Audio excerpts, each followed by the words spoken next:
Assalamualaikum warahmatullahi wabarakatuh. Selamat siang dan salam sejahtera bagi kita semua. Yang terhormat Bapak Kepala SD Negeri 2 Tambarjo, yang kami hormati narasumber dan Bapak Ibu peserta diseminasi budaya positif di SD Negeri 2 Tambarjo. Dengan senantiasa memanjatkan puja dan puji syukur kehadirat Allah Subhanahu wa Ta'ala, marilah bersama-sama kita mengikuti diseminasi budaya positif di SD Negeri 2 Tambarjo tanggal 25 Oktober tahun 2023 dimulai. Acara yang pertama, pembukaan. Marilah acara pada hari ini kita buka dengan bacaan basmalah bersama. Kami hendarkan. Bismillahirrahmanirrahim. Acara selanjutnya menyanyikan lagu Indonesia Raya. Kepada hadirin dimohon untuk berdiri.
Acara selanjutnya adalah doa kepada Bapak Asrul Fuad. Disilakan.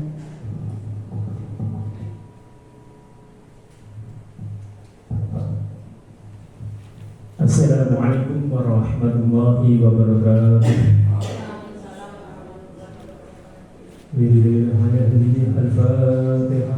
A'udzu billahi minasyaitonir rajim. Bismillahirrahmanirrahim. Alhamdulillahi rabbil alamin. Ar-Rahmanir Rahim. Maliki yaumiddin. Iyyaka na'budu wa iyyaka nasta'in. Ihdinas siratal mustaqim. Siratal ladzina an'amta 'alaihim ghairil maghdubi 'alaihim waladdallin.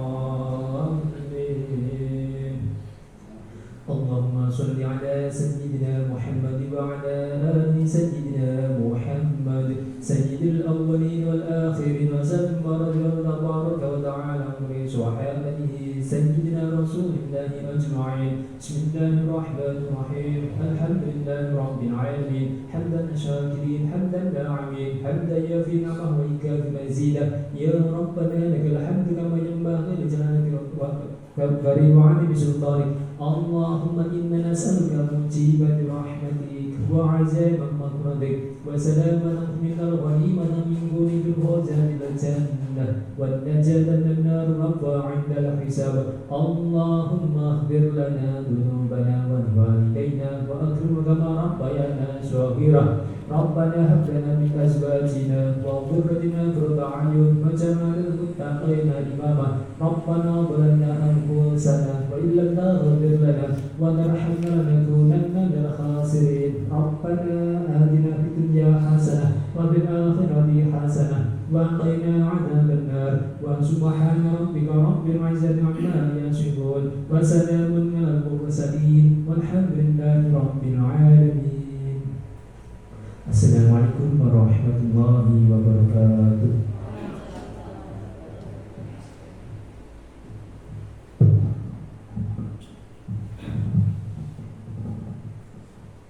Acara selanjutnya sambutan Kepala SD Negeri 2 Tanggak Rejo kepada Bapak Purnomo SPD SD, kami persilakan.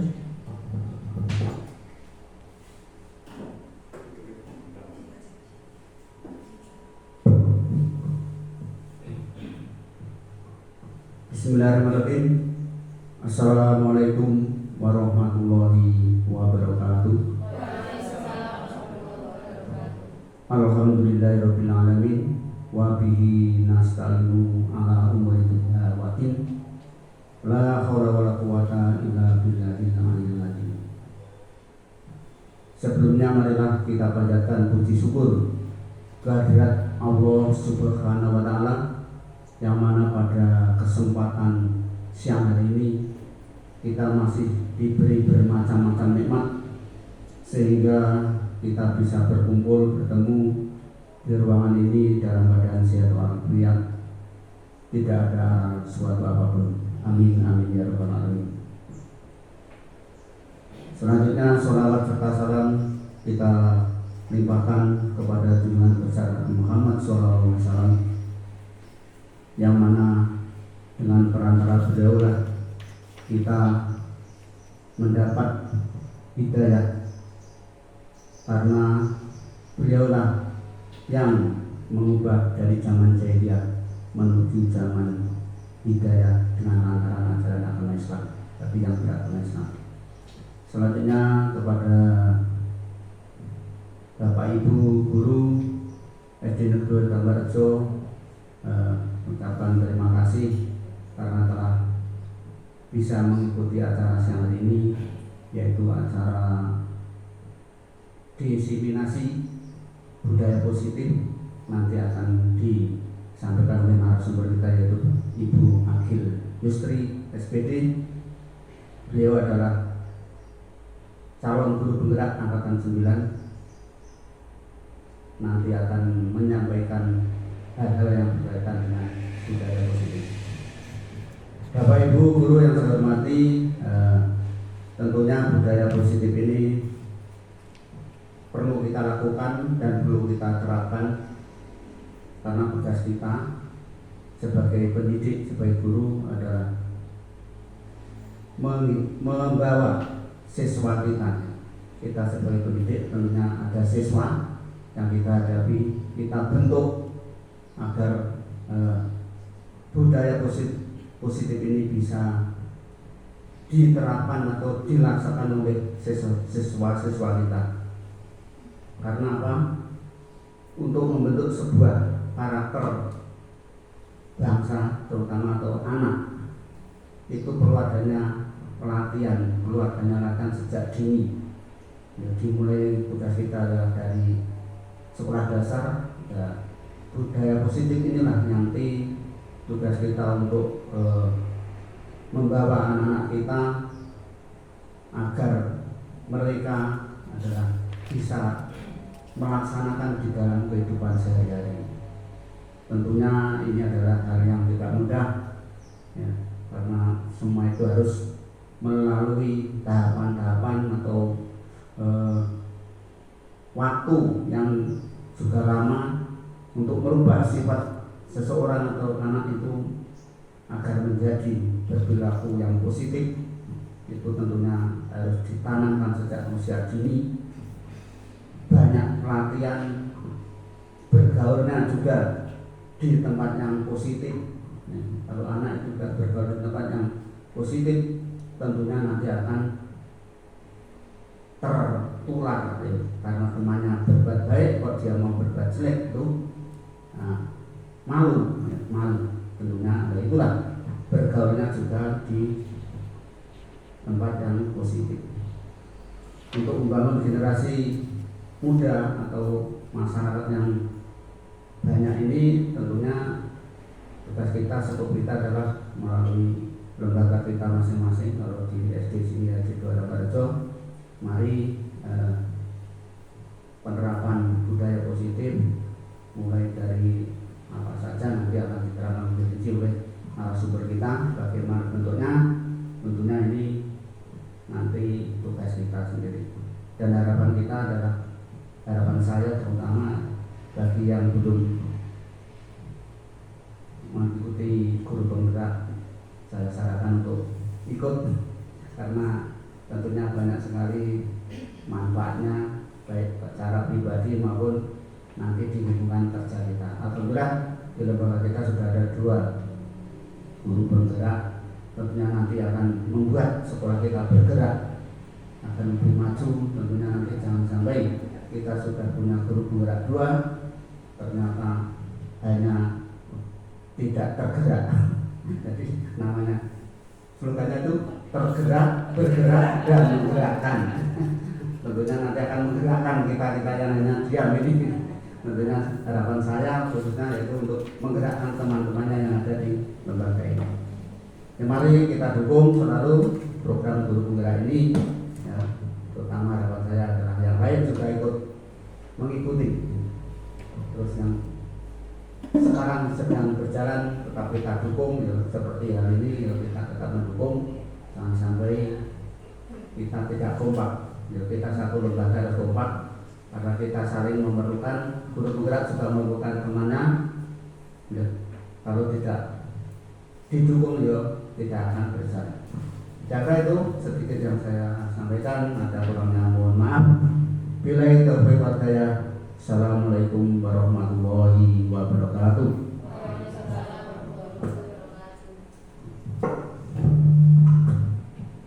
Tiba saatnya acara inti, yaitu diseminasi budaya positif yang akan dipandu oleh narasumber kita, yaitu Ibu Akil Yustri SPD CGP Angkatan 9 Kabupaten Pacitan tahun 2023. Kepada Bu Akil disilakan.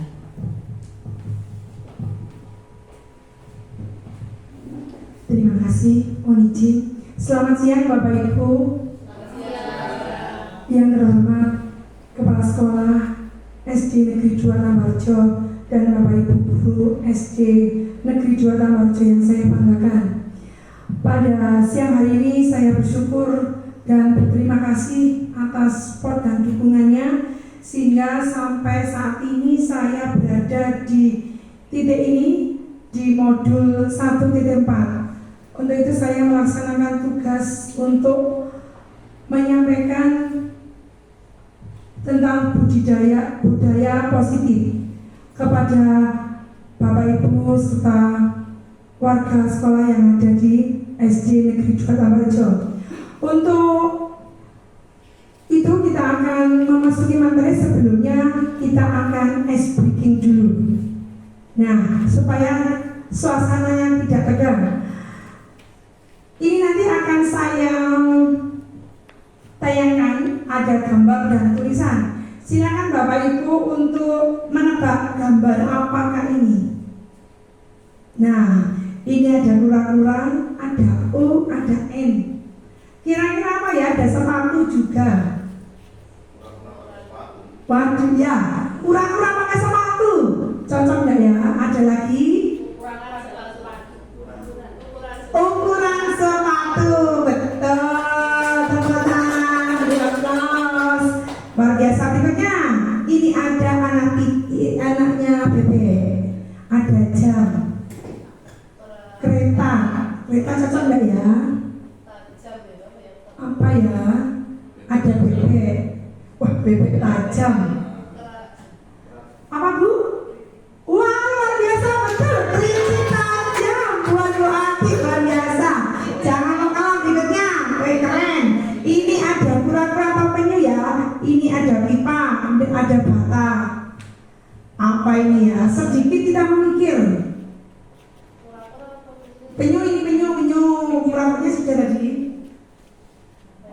jembatan pipa. Betul, luar biasa. Wah, keren Pak Arif. Ya, berikutnya terakhir nih, jangan kalah. P-nya jadi H. Ada keluk-keluknya itu, apa itu? Ada bola masuk di gawang. Gol. Kemudian ada oke. Gol oke. Apa ya? Asah. Asah golong, betul. Terima kasih Bu. Amin. Luar biasa. Ternyata Bapak Ibu SDN 2 Tambarjo luar biasa. Berikutnya kita akan masuk ke materi, yaitu tentang budaya positif. Ada yang tahu apa itu budaya positif? Perwujudan nilai-nilai dan keyakinan. Budaya positif adalah perwujudan nilai-nilai atau keyakinan universal yang diterapkan di sekolah dengan budaya positif itu juga. Contohnya malu untuk datang terlambat ke sekolah, tidak boleh menyontek gitu. Terima kasih. Ya. Terima kasih Bu Nurul, luar biasa. Ya, betul. Budaya positif adalah perwujudan dari nilai-nilai atau keyakinan. Jadi sudah yakin bahwa kita harus datang pagi hari. Jadi malu kalau datang siang hari. Ya, apa yang disampaikan Bu Nurul tadi sudah mewakili dari jawaban ini. Jadi selama ini barangkali kita sebagai guru merasa berkewajiban mengontrol perilaku siswa agar memiliki perilaku yang sesuai guru harapkan. Tentunya kalau kita sebagai seorang guru mempunyai harapan untuk siswa kita menjadi lebih baik. Begitu ya? Bapak Ibu, ini ada konsep inti budaya positif. Nanti akan saya bagi beberapa poin. Yang pertama, perubahan paradigma belajar, kemudian disiplin positif, kemudian nilai-nilai kebajikan, kemudian ada kebutuhan dasar manusia, kemudian ada motivasi perilaku manusia, kemudian posisi kontrol guru, kemudian keyakinan kelas, dan yang terakhir segitiga restitusi. Oke, kita akan bahas satu persatu. Yang pertama adalah perubahan paradigma belajar. Nah, ini biasanya kalau ada yang bulat-bulat itu pasti kita sudah hafal. Apa ya itu? Ya, profil pelajar Pancasila.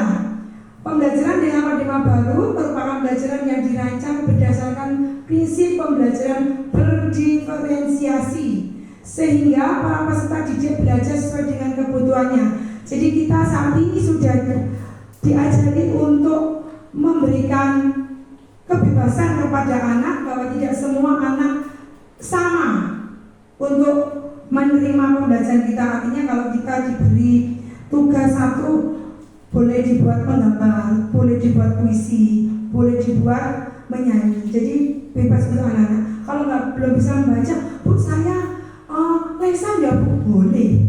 Gitu ya, karena kita ada sudah diajar di sini profil pelajar Pancasila ada 6 dimensi. Apa saja itu? Beriman, bertakwa kepada Tuhan Yang Maha Esa dan berakhlak mulia. Kemudian ada berkeberanian global, dan ada bergotong royong, kreatif, bernalar kritis, dan mandiri. Next, berikutnya adalah tentang psikopersepsi tentang teori kontrol. Ini dari psikiater dan pendidik yaitu Dr. William Glasser dalam kontrol teorinya yang kemudian hari berkembang dinamakan Coase teori, meneruskan beberapa psikopersepsi tentang makna kontrol. Jadi selama ini guru itu mengontrol murid itu ternyata hanya ilusi. Kemudian bahwa semua penguatan positif, efektif, dan bermanfaat itu juga sama, masih ilusi juga. Kemudian bahwa kritik dan membuat rasa bersalah mampu menguatkan karakter, itu juga masih ilusi. Kemudian bahwa orang dewasa berhak memaksa. Kadang-kadang kita memaksa murid kita, harus gini ya. Next, kita akan melihat apa nanti ada perubahan. Nah, ini ilusi guru mengontrol murid. Pada dasarnya kita tidak dapat memaksa murid untuk berbuat sesuatu jika murid tersebut memilih untuk tidak melakukan. Kadang-kadang kalau kita memaksa, Mas, harus ini, harus kamu tuh menggambar, digambar, tidak bisa saya, kamu tuh harus bisa. Kadang-kadang seperti itu kita. Ternyata ini ilusi guru dalam maksud teori mengontrol murid. Oke, berikutnya, bahwa semua penguatan positif, efektif dan bermanfaat. Penguatan positif atau bujukan adalah bentuk-bentuk kontrol. Segala sesuatu untuk memengaruhi murid agar mengulangi sesuatu perilaku tertentu adalah suatu usaha untuk mengontrol murid tersebut. Bapak Ibu, dalam jangka waktu tertentu, kemungkinan murid tersebut akan menyadari dan mencoba untuk menolak bujukan kita, atau bisa jadi murid tersebut menjadi tergantung pada pendapat sang guru atau untuk berusaha. Misalnya, ayo Mas, bangun pagi, sekolah, nanti kalau tepat waktu tak kasih hadiah loh. Nah, ini bujukan awalnya. Lama-lama dia ketergantungan. Oh iya, udah pagi aku itu hadiah sama bu guru. Jadi ketergantungan ya. Kemudian berikutnya, bahwa kritik dan membuat orang merasa bersalah dapat menguatkan karakter. Menggunakan kritik dan rasa bersalah untuk membuat murid menuju identitas gagal. Mereka belajar untuk merasa buruk tentang diri mereka. Mereka mengembangkan dialog diri yang negatif. Kadang-kala sulit bagi guru untuk mengidentitas si guru bahwa mereka sedang melakukan perilaku ini, karena seringkali guru cukup menggunakan suara halus untuk menyampaikan pesan negatif. Nah, kayak kudu ini lho, teko isu iki kudu ini, kamu itu guru kecewa. Nah, jadi kadang-kadang kita terlalu mengkritik, terlalu keras pada mereka. Kemudian, bahwa orang dewasa memiliki hak untuk memaksa. Nah ini kadang-kadang kita sadari ya, kita sebagai orang dewasa bahwa mereka memiliki tanggung jawab untuk membuat murid-murid berbuat hal tertentu. Apapun yang dilakukan dapat diterima, tetapi selama ada sebuah kemajuan berdasarkan sebuah pengukuran kinerja. Pada saat itu pula orang dewasa akan menyadari bahwa perilaku memaksa tidak akan efektif dan untuk jangka waktu yang panjang. Oke, dalam waktu pendek menerima menurut, tetapi dalam jangka panjang mereka akan menjadi anak-anak pemberontak. Kalau nggak dipaksa, yo gak gelem aku, gitu. Berikutnya, nah ini ada perubahan paradigma. Ini ada gambarnya tangan mengepal. Ibaratnya ada seorang A dan B. Seorang A ini memegang secari kertas, contohnya dia membayangkan kertas ini ditulis, kemudian dibayangkan benda yang sangat berharga. Misalnya kita punya sangat berharga itu, misalnya punya kalung 50 gram misalnya.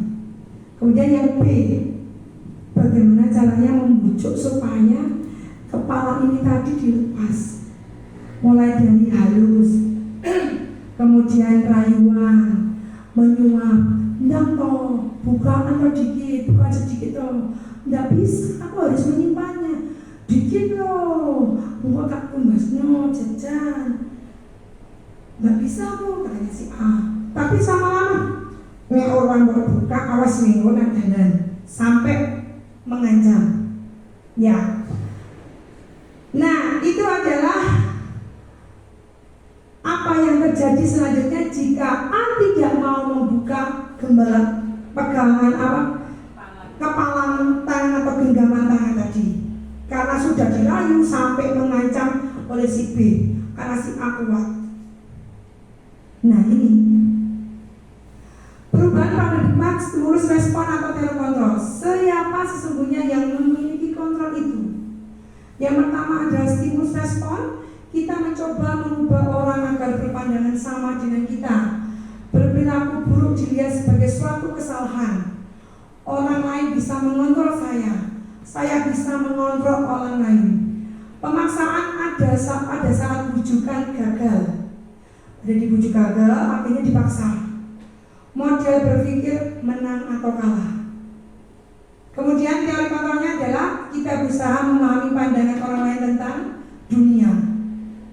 Semua perilaku memiliki tujuan. Jadi setiap anak, semua orang mempunyai tujuan.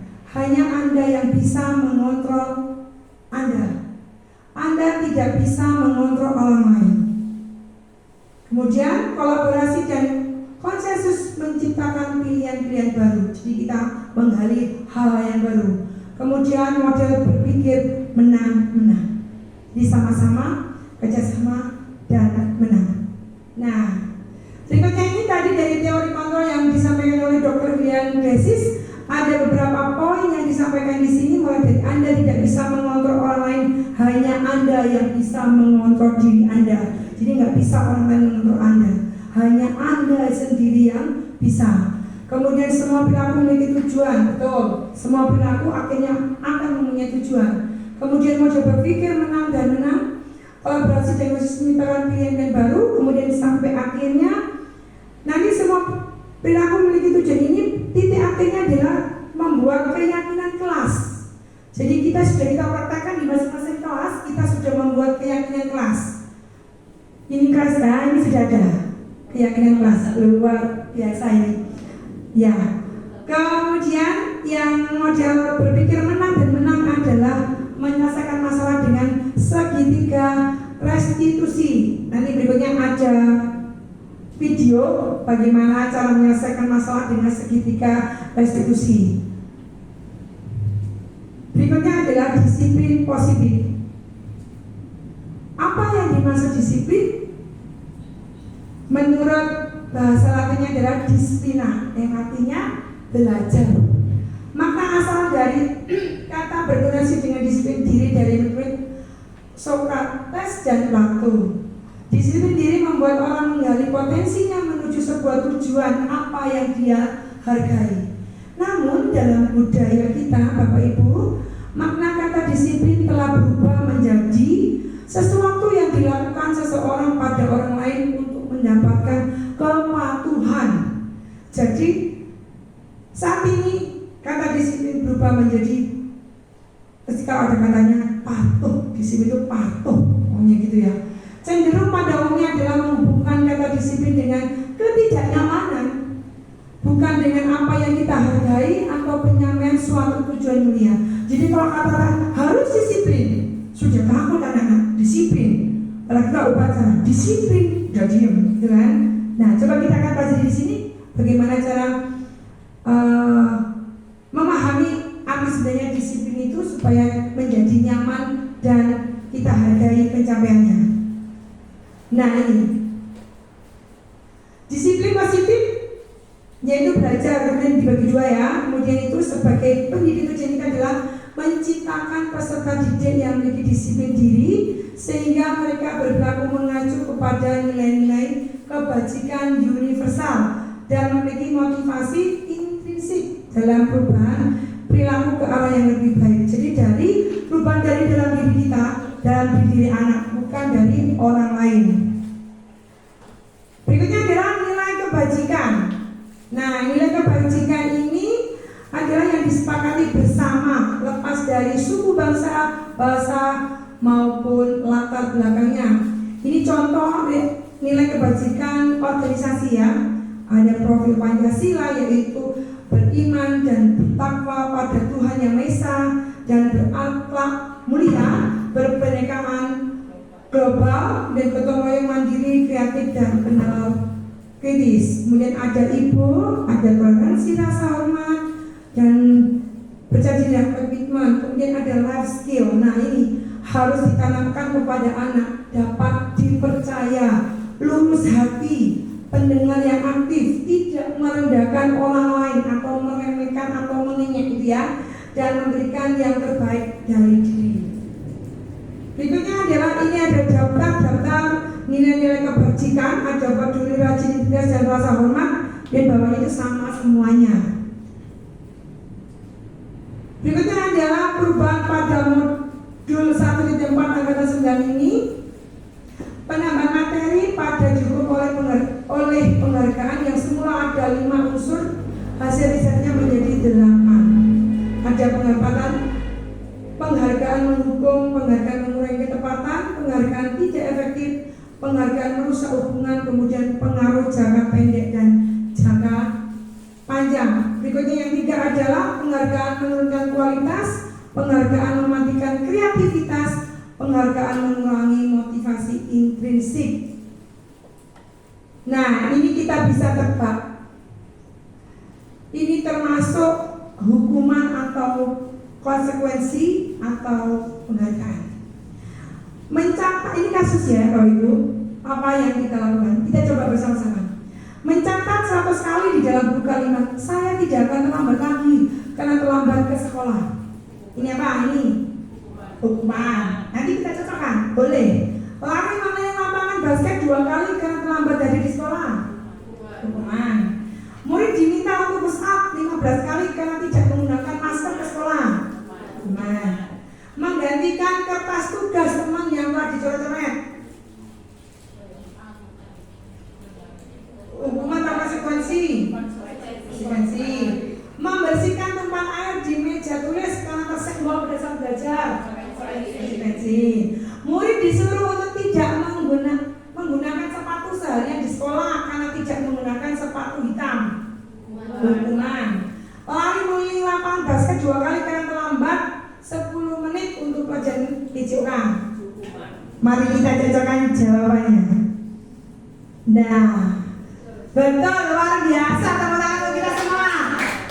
Ini sudah paham semua ini calon-calon CGP berikutnya nih. Amin. Oke, berikutnya. Nah, ini ternyata di sini perbedaan hukuman dan konsekuensi. Apa sih itu hukuman? Jadi kita selama ini mari kita koreksi diri kita masing-masing, termasuk saya juga. Nanti yang masih menjalankan yang mana gitu ya.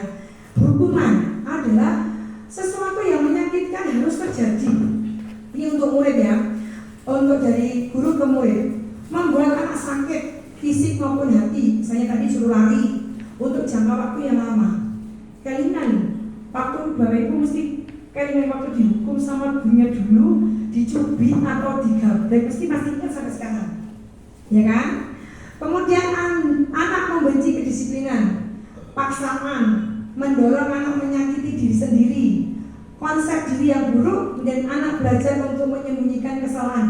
Kayaknya bohong, bukan aku yang ngambil ikan, mancing di ikan di kolam, bukan aku, itu tapi si A. Karena akhirnya menyalahkan orang lain, gitu kan?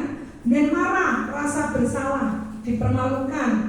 Ngopo iki awake lembu ora tau mlebu. Nah, jadi kita kadang-kadang memerlukan murid merasa tidak dihargai. Nah, ini konsekuensi, yaitu sesuatu juga harus terjadi. Kemudian membuat anak merasa tidak nyaman dalam jangka waktu pendek. Gak enak kan dia habis nyenggol air suruh ngepel. Jadi waktunya lapar-lapar, nyenggol disuruh ngepel. Gak enak di jangka waktu yang pendek. Tapi nanti jangka panjang dia akan merasa tanggung jawab. Kemudian anak menghargai disiplin. Stimulus atau tanggapan mendorong anak agar mudah menyesuaikan diri. Konsep diri yang baik, anak belajar untuk mematuhi peraturan. Kemudian pilihan hak dibuat tidak nyaman. Hak waktu niki mama tadi kawan ngepel, ya. Kemudian diasingkan untuk sementara. Ya udah, sampai dulu nanti baru ketemu lagi. Ya begitu. Berikutnya adalah nilai kebajikan. Nah, ternyata setelah ada belajar di sini, ada yang namanya restitusi di Merdeka Belajar. Dari kita awal dulu adalah hukuman, kemudian konsekuensi. Sekarang menurut kita konsekuensi sudah bagus, gitu kan? Ternyata sekarang ada lebih bagus lagi adalah restitusi.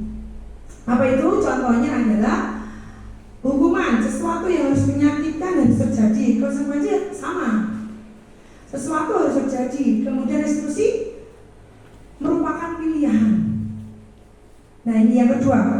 Kita lihat yang poin kedua. Tidak nyaman untuk murid anak untuk jangka waktu panjang. Selalu ingat-ingat, aku dulu itu enggak pakai topi waktu pacar, disuruh berdiri sampai dewasa, sampai punya cucu dia masih ingat, gitu ya. Kemudian konsekuensi sama, tetapi jangka waktu pendek. Tidak nyaman untuk anak atau siswa dalam waktu jangka pendek karena dia harus melakukan konsekuensinya, harus dia lakukan.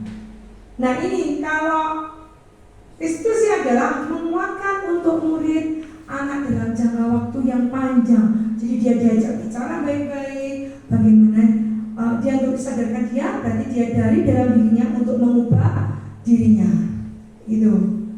Berikutnya adalah ini, dia lebih detailnya ini, hukuman tidak terencana tiba-tiba. Memang terlambat deh, kamu menjaluk hari apa, bersih kamar mandi kan gitu. Dan konsekuensinya disepakati karena sudah aturan di kelas, maka harus kamu lakukan. Kalau kamu tidak bawa buku tulis, maka apa yang kamu sepakati itu kamu lakukan, gitu. Kemudian ada restitusi, adalah proses menciptakan kondisi bagi murid untuk memperbaiki kesalahan. Oke, kamu tadi nggak bawa buku, tuh kenapa? Kita gali apa masalahnya, dan kita kasih solusi kepada anak itu. Dan untuk mengingatkan sesuai dengan keyakinan di kelas dan untuk tidak mengulangi kembali. Berikutnya adalah kebutuhan dasar manusia. Ternyata di dalam kita mendidik siswa kita ada 5 kebutuhan dasar manusia yang harus kita lakukan dan kita pahami. Yang pertama adalah kebutuhan untuk bertahan hidup. Jadi anak-anak ini harus diajari untuk bisa bertahan hidup dalam keadaan apapun, tidak dimanjakan. Biasanya di rumah pakai AC, ya di sekolah ya seadanya. Apa itu tempatnya, bagaimana kita harus kemudian bagaimana bisa makan sayur, atau bagaimana kita bisa berbagi sama temannya supaya kita bersama-sama tidak kehausan juga. Kemudian cinta dan kasih sayang, kita memberikan kasih sayang kepada anak seperti anak kita sendiri. Kemudian kebebasan, memberikan pesan pada anak untuk memilih. Biasanya, Bu, di lapangan ya Ibu olahraganya, oke, selama itu materinya sesuai dengan apa yang diminta anak, oke, kita turuti. Berikutnya kesenangan, kita harus memberikan hak pada mereka kesenangan. Kelima adalah kekuasaan. Berikutnya adalah motivasi perilaku manusia. Nah ini motivasi ada 2, yaitu intrinsik dan intrinsik. Motivasi intrinsik itu adalah untuk menghindari ketidaknyamanan hukuman dari luar ya. Kemudian untuk mendapatkan imbalan. Biasanya contohnya kalau ayo yang sudah hafal perkalian 1 sampai 10 saya kasih hadiah. Nah, ini motivasi, tapi dari luar, intrinsik. Ya. Kemudian berikutnya adalah yang dari dalam, intrinsik, untuk menjadi orang yang merasa inginkan dan menghargai diri sendiri dengan nilai-nilai yang mereka percaya. Misalnya saya sholat ya 5 waktu tanpa diubrak-ubrak sudah melakukan. Jadi karena tahu dirinya sendiri untuk apa gitu. Berikutnya adalah posisi kontrol guru. Nah ini ada 5 poin. Apa sih gambarnya kok lucu-lucu ya? Nanti kita masuk di mana selama kita ngajar, selama jadi guru itu masuk di mana? Di posisi mana? Yang pertama ada penghukum, pembuat rasa bersalah, kemudian teman, pemantau, dan manajer. Ini kecil-kecil ya. Kalau penghukum, kita lihat. Penghukum ini guru berbuat menghardik, menunjuk-nunjuk, menyakiti, menyindir. Biasanya berkata begini, kalau kamu tidak melakukan ini, tadi tidak jatuh. Nah, kamu itu lari kok. Nah, itu penghukum. Ya. Kemudian sebagai pembuat orang bersalah, dia banyak ceramah, dia banyak mengatakan, kamu seharusnya, kamu itu sudah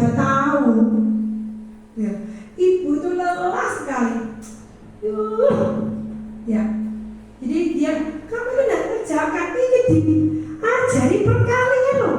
Dari tadi sudah diajari, yuk orang ngerti-ngerti. Nah, itu adalah membuat orang merasa bersalah. Duh, salah meneh, kok salah terus. Akhirnya saya itu salah. Bu guru kecewa sama saya. Ya sudah Bu, saya nggak usah diajari kayak gitu. Ya, jadi kita membuat orang merasa bersalah. Nah, ini yang ketiga. Guru sebagai teman. Guru membuat alasan-alasan untuk muridnya. Biasanya dia berkata begini, ayolah dikerjakan. Masa kamu tidak bisa mengajarkan, tidak mau melakukan untuk ibu? Nah, ayolah. Jadi dia mengajak begitu. Kalau pemantau, guru berbuat menghitung dan mengukur. Kemudian apa peraturannya? Saya dengan peraturan apa yang dia buat. Kemudian itu ini sebagai manajer ini mengajukan pertanyaan-pertanyaan. Ini bukan manajer yang manajer perusahaan ya, ini perusahaan manajer yang dalam bidang pendidikan. Kemudian apa yang kita yakini, apa yang bisa kita kerjakan untuk memperbaiki masalah ini. Nah, dari apa yang kamu lakukan tadi ini, apa yang perlu diperbaiki? Ayo apa? Jadi dia bertanya terus, dia menggali, tanya. Jadi dia, oh iya, aku yakin salah. Oh ya, aku akhirnya mengubah supaya aku tidak melakukan lagi. Jadi ungkapan dari diri anak sendiri.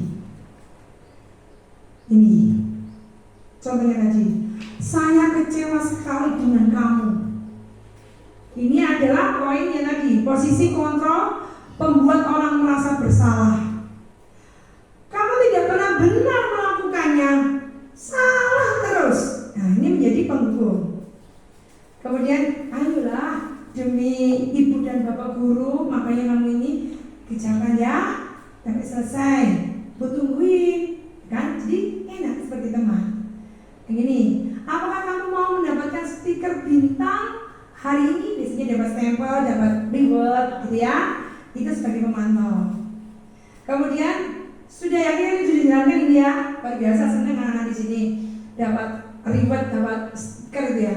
Bagaimana kamu bisa menyelesaikan masalah ini? Itu sebagai manajer. Kamu selalu paling terakhir. Orang iso terus sama masih mau. Nah, itu sebagai penghukum. Nah, ini keyakinan kelas. Selama ini kita sudah mulai praktek membuat keyakinan kelas. Kalau dulu, zaman kita dulu adalah peraturan kelas.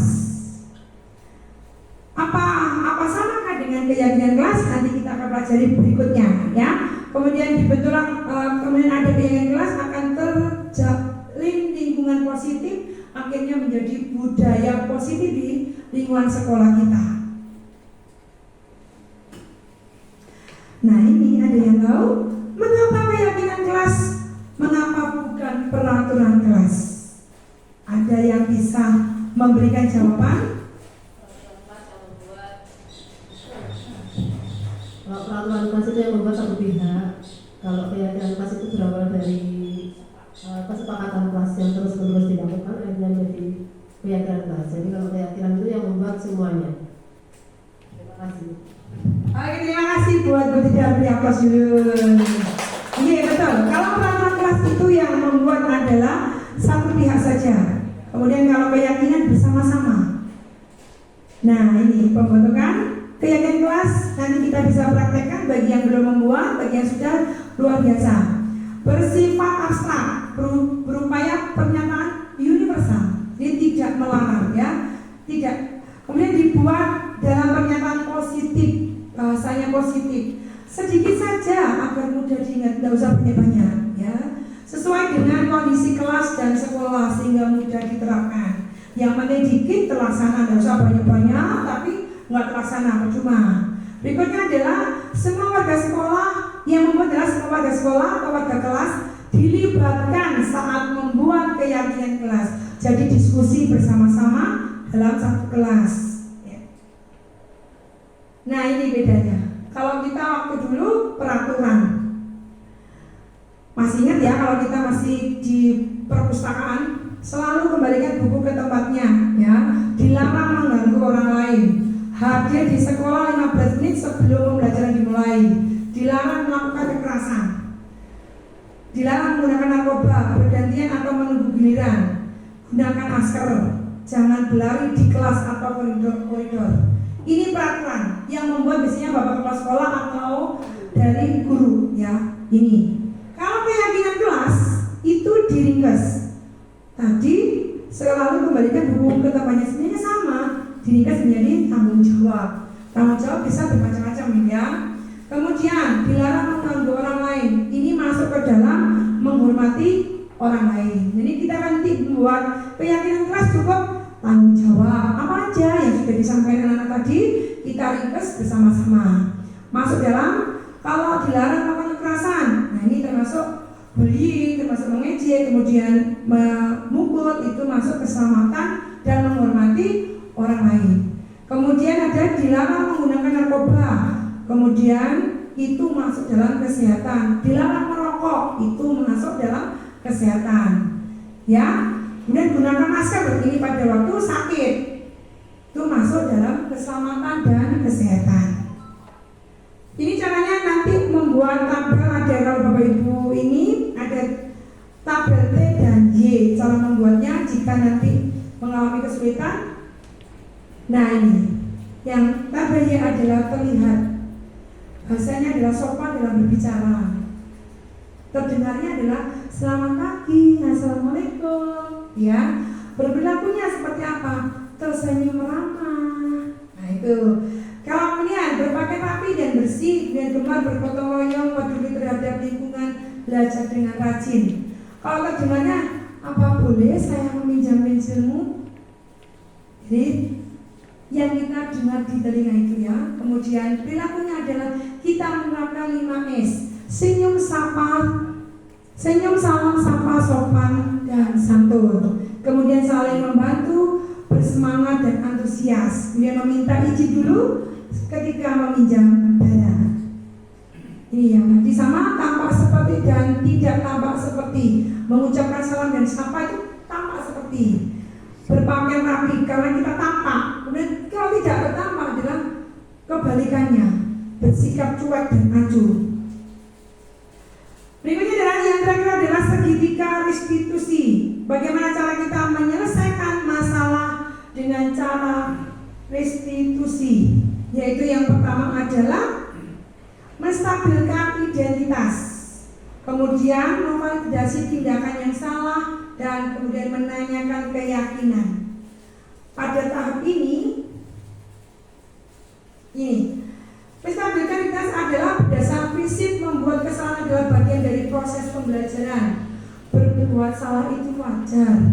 Tidak ada manusia yang sempurna. Ibu bapak juga pernah salah. Ibu bapak tidak mau mencari siapa yang salah. Jadi kita ingin mencari solusi bersama-sama ya. Kamu berhak merasa begitu. Jadi kita menghargai anak ini, menstabilkan identitas. Kenapa tadi seperti itu? Ya, mencari kenapa yang menstabilkan identitas tadi. Kemudian memperbaiki tindakan yang salah. Kamu pasti punya alasan mengapa tadi melakukan itu. Tadi contohnya, misalnya tadi makan di kelas. Kenapa tadi makan di kelas? Dia kasih alasan. Aku tadi tidak sarapan, karena aku bangkong. Ya seperti itu. Ya. Berikutnya adalah, oke, kita akan lihat contoh cara menyelesaikan. Kita akan lihat videonya sebentar. Bisa diputarkan.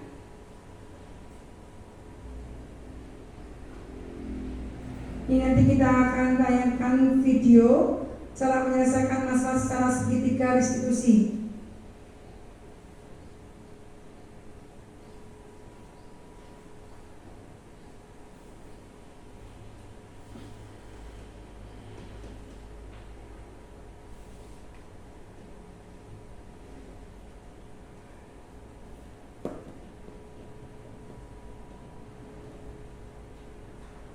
Yang pertama adalah kasusnya makan pada saat jam pelajaran. Pada saat jam pelajaran berlangsung, ada seorang siswa yang terlihat makan sambil tersembunyi.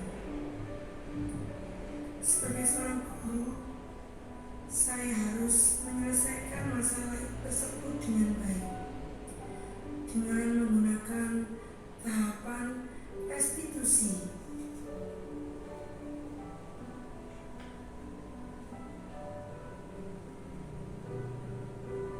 Mas Niko sudah istirahat? Sudah belajar, nak? Kira-kira masih tahu nggak kenapa keluarga panggil di sini?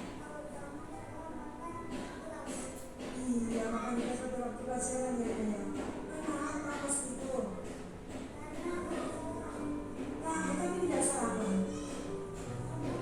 Berapa ya tidurnya jam berapa Mas Niko ini?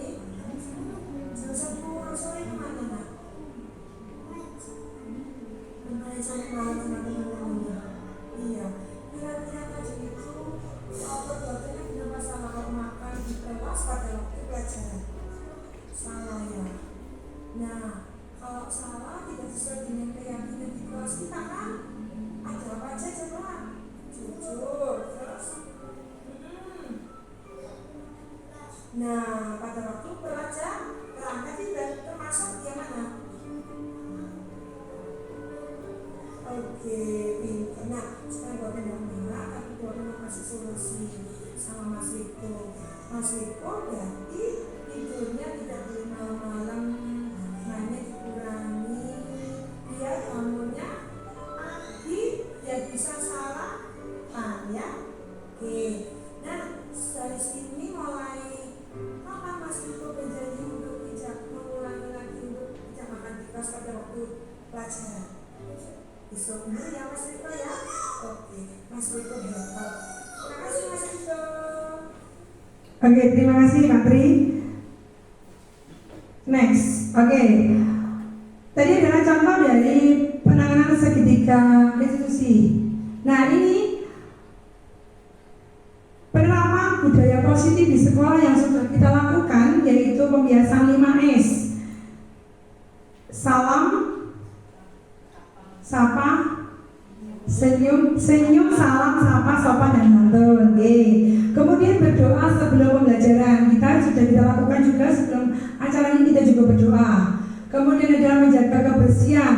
Setiap pagi sudah dijadwal piketnya sesuai dengan kesepakatan kelasnya, jadwalnya. Kemudian ada dengan semangat, senang hati pada mengikuti pembelajaran. Nah, ini Bapak Ibu humanis. Kita kadang-kadang perlu kedekatan dengan anak-anak. Anak-anak punya salam, yaitu kreatif, inovatif, semangat, selalu. Bisa dipraktekkan kanan kiri. Kreatif, inovatif, semangat, selalu. Oke.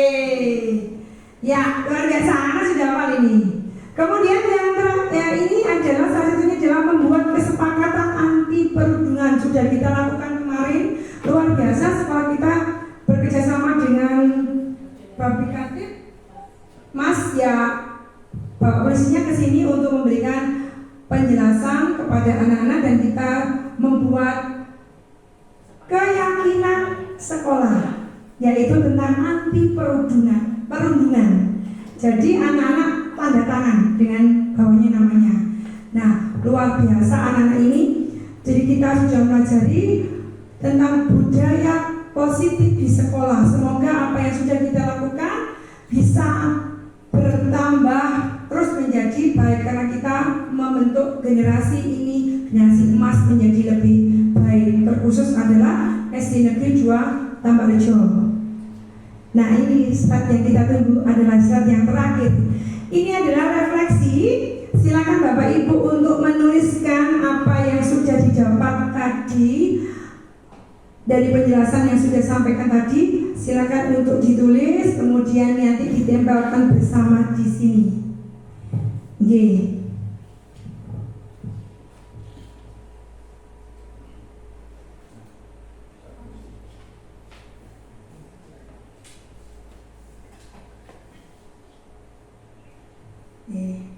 Boleh, yang sudah boleh ditambah di sini. Boleh ditambah di sini. Buatnya sudah.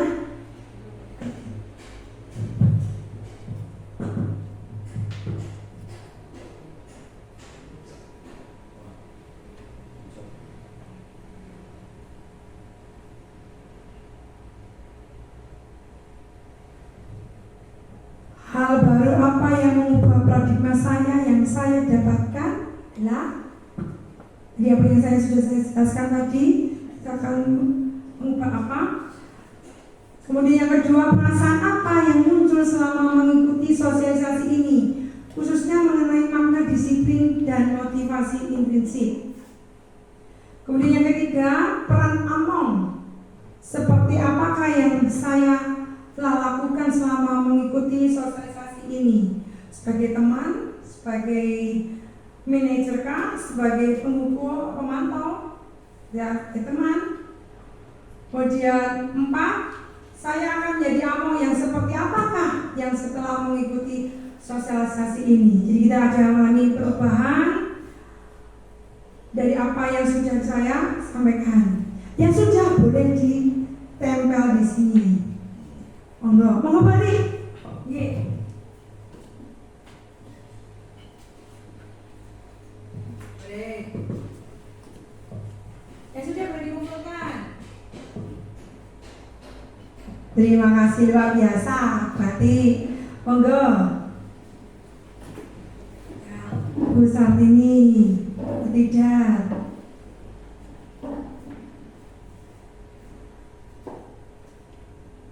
Yes. Luar biasa, ya. Nih.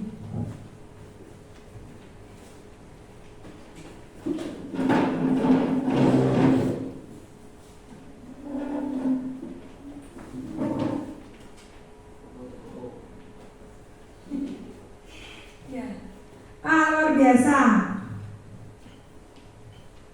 Nah, dari refleksi ini saya akan bacakan hal baru apa yang membawa paradigma saya yang saya dapatkan.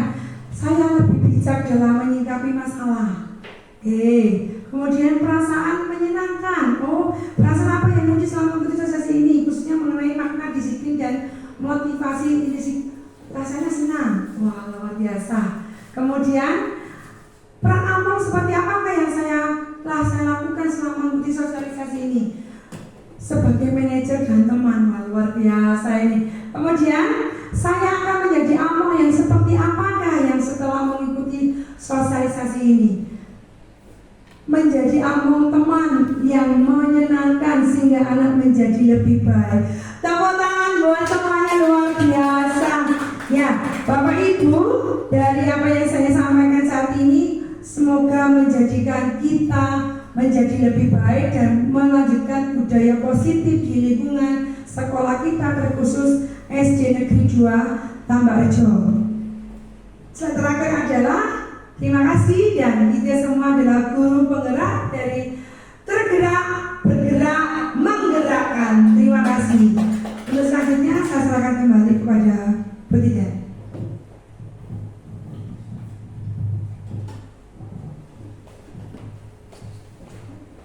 Demikian tadi pemaparan tentang budaya positif dari narasumber yang hebat, yaitu Ibu Agil Yustri SPD. Semoga pemaparan tadi dapat kita terapkan dan dapat kita aplikasikan untuk kemajuan sekolah kita, khususnya yaitu SD Negeri 2 Tambarjo, dan membawa perubahan yang besar untuk dunia pendidikan di Indonesia pada umumnya. Bapak Ibu yang kami hormati, acara selanjutnya adalah penutup. Marilah acara hari ini kita tutup dengan bacaan hamdalah bersama. Saya hantarkan. Alhamdulillahirabbil alamin. Saya selaku pembawa acara mengucapkan terima kasih atas perhatiannya dan mohon maaf atas segala kekhilafan.